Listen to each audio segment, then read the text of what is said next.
Yes. Mr. Jobs, you're a bright and influential man. Here it comes. It's sad and clear that on several counts you've discussed, you don't know what you're talking about. I would like, for example, for you to express in clear terms how, say, Java, in any of its incarnations, addresses the ideas embodied in OpenDoc. And when you're finished with that, perhaps you could tell us what you personally have been doing for the last 7 years.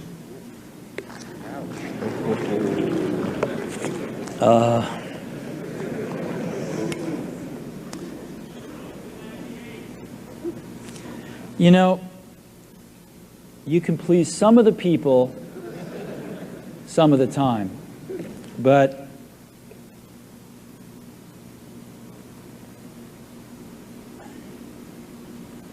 one of the hardest things when you're trying to affect change is that people like this gentleman are right in some areas.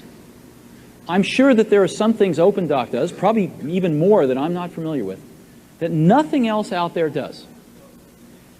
And I'm sure that you can make some demos, maybe a small commercial app that demonstrates those things.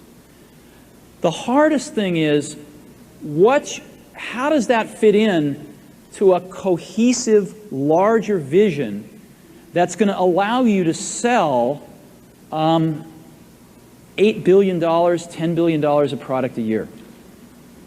And one of the things I've always found is that you've got to start with the customer experience and work backwards to the technology. You can't start with the technology and try to figure out where you're going to try to sell it. And I've made this mistake probably more than anybody else in this room. And I've got the scar tissue to prove it. And I know that it's the case. And as we have tried to come up with a strategy and a vision for Apple, it started with what incredible benefits can we give to the customer? Where can we take the customer?